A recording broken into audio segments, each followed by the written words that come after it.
بسم اللہ الرحمن الرحیم۔ تبلیغ کا انداز کیسا ہونا چاہیے؟ کوفے کے باشندوں میں سے چند افراد کچھ دن مدینہ منورہ میں رہائش پذیر رہے، اور اس عرصے کے دوران وہ لوگ روزانہ امام جعفر صادق علیہ السلام کی خدمت میں حاضر ہوا کرتے اور ان سے استفادہ کیا کرتے۔ جب انہوں نے واپسی کا ارادہ کیا تو امام علیہ السلام کو خدا حافظ کہنے کے لیے آئے۔ اسی دوران ان میں سے ایک شخص نے درخواست کی کہ امام علیہ السلام انہیں چلتے وقت کچھ نصیحت فرمائیں، تو آپ علیہ السلام نے فرمایا، علیکم بتقوی اللہ والعمل بطاعتہ واجتناب معاصیہ واداء الامانۃ لمن ائتمنکم وحسن الصحابۃ لمن صحبتموہ وان تکونوا دعاۃ صامتین۔ میں تمہیں نصیحت کرتا ہوں کہ اللہ کا تقوی اختیار کرو اور اس کی اطاعت بجا لاؤ اور اس کی نافرمانی سے پرہیز کرو، اور جو تمہیں امین بنائے اس کی امانت اسے ہی واپس کرو، اور جو تم سے دوستی رکھے اس کے اچھے دوست بنو، اور تمہیں خاموش مبلغ بننا چاہیے۔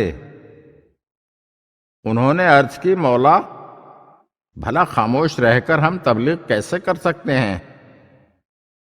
آپ علیہ السلام نے فرمایا، میں نے تمہیں جو کچھ کہا ہے اس پر عمل کرو اور خدا کی نافرمانی سے بچو، اور کسی بھی حالت میں صدق و امانت کو اپنے ہاتھ سے جانے نہ دو، اور امر بالمعروف اور نہی عن المنکر کے فریضے پر عمل کرو۔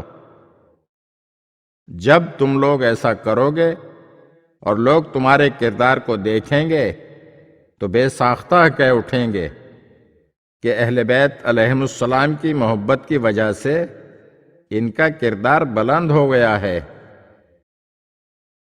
اس کا نتیجہ یہ نکلے گا کہ لوگ ہماری حقانیت کو تسلیم کر لیں گے اور ہم سے محبت کرنے لگیں گے۔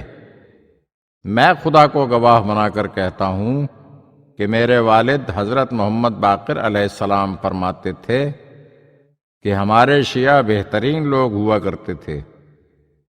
کسی قبیلے میں اگر کوئی امام مسجد یا مؤذن ہوتا تو ہمارا شیعہ ہی ہوا کرتا۔ اگر کسی کو اپنی امانت رکھنا مقصود ہوتی تو وہ جس کے پاس امانت رکھتا وہ ہمارا شیعہ ہی ہوتا تھا۔